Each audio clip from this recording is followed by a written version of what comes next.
Okay, in the last couple of videos I've covered an awful lot of ground, and I've brought up a lot of points. I want to recap a little bit before I move on. Typically skeptics like to bring up Numbers 31 to demonstrate that God is not, is either cruel and immoral, or that God is a fabrication or part of the imagination of a bunch of twisted ancient people. They'll come along and they'll quote Numbers 31:17 through 18. Now therefore kill every male among the little ones, and kill every woman who has known a man intimately. Keep alive for yourselves all the girls who have not known a man intimately. Now it would help if we're going to use this verse to demonstrate all those things, to tell the whole story. This passage in chapter 31 deals and is concerned with the treachery of the Midianites, which we just discussed, that actually takes place in Numbers 25. The result was a judgment on the Midianites and the Israelites as well. Remember, 24,000 Israelites were killed because of what took place in Numbers 25. This episode had nothing to do with removing the Canaanites from their land. It had nothing to do with female slavery. Let me just point out a few things here. First of all, the judgment scene in Numbers 31 has nothing to do with sex slaves or slavery. The Midianites was a tribal league of generally nomadic peoples with a wide variation in orientation, ethics, and practices. The tribe in question was known to engage in kidnapping and international slave trading, as well as raiding and pillaging of forming groups such as the Israelites. The Moabites, who start the chain of events leading in Numbers 31, are under no danger or threat from Israel, but nonetheless began unprovoked attacks to vanquish the unsuspecting Israelites. The Mesopotamian sorcerer prophet Balaam fails to curse Israel. He nevertheless advises the Midianite leadership on how to overcome Israel by a sexual deception of massive scale. The Moabites transports women into the area en masse, and the Midianite women into the territory east of the encampment. Some 6,000 to 12,000 married women aggressively offer sex to the Israelite men, most of whom are married, and after having sex and adultery convince them to participate in further acts of worship to their Canaanite gods. Israel falls for it and likely makes a covenant with the Canaanite fertility god of vegetation, Baal Peor, and are judged by God, and at least 24,000 Israelites die of a plague, most of which are males. The Moabite Midianite women retreat out of the area, having successfully used their sex as a weapon, with full knowledge and consent, support, and encouragement from their husbands, fathers, and civic leaders. For this atrocity, God orders Israel to attack the specific Midianites and eliminate them. The Israelite force of 12,000 men travel east and southeast to where the Midianite subgroup is encamped and engaged in combat. They are not instructed to hunt all the Midianites in the world down and kill them. Just this group that did the treachery at Baal Peor. They kill most of all the males in this battle and return to the Israelite camp with herds, property of the Midianites, as well as the women and most of the girl children. Moses is shocked to find out they spared the very women who used the sex weapon against them, and even brought some of these women back into the Israelite camp. He orders them to be executed. He orders them to execute the women who had been involved in the treachery, but not only the Midianite women, but only the Midianite women. The Moabite women were spared, and any remaining males among the children. The remaining girls, with the average age of 5, were spared and distributed throughout the people into the families. They would eventually be assimilated into Israelite families, but from this moment on, they were cared for, fed, trained for family life in Palestine.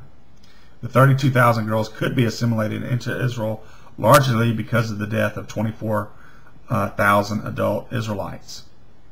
The judgment for the atrocity of Baal Peor, both on Israel, and this is a judgment both on Israel and Medina. Both would have lost about 24,000 adult members of the population, and the consequences on the Midianite children, especially the boys, would have been a direct result of the choices of their parents and civic leaders.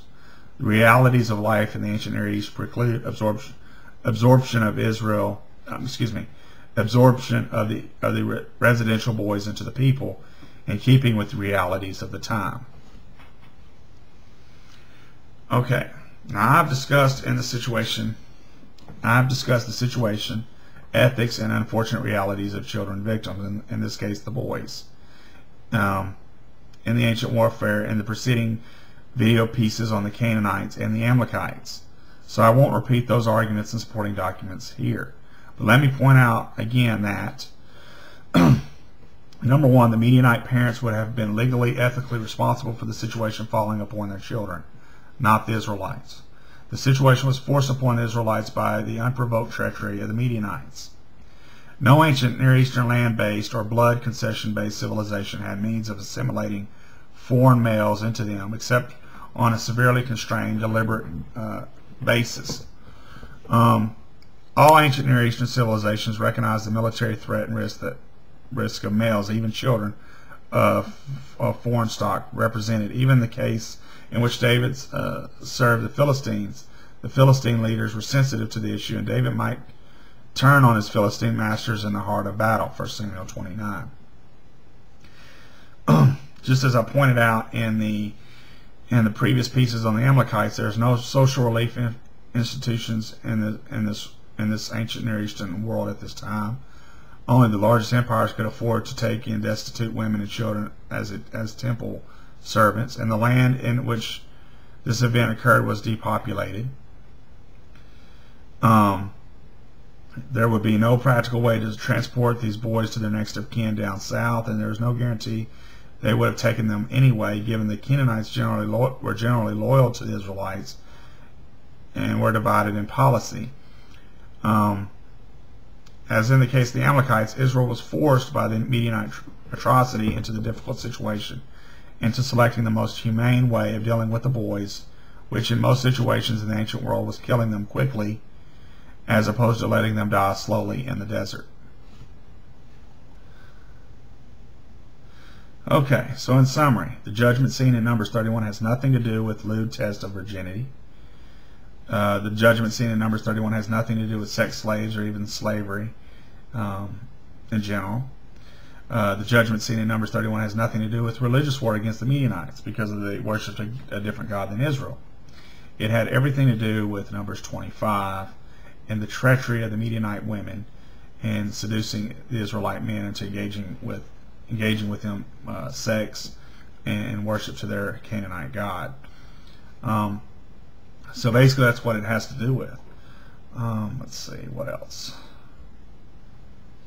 And I've gone over all this. Okay, so the action and atrocity of the Midianites is an intensely sordid and depressing tale of greater scale than that of even Sodom and Gomorrah, and of greater anti-Israel Hebrew malice and calculating treachery than that even of the Amalekites.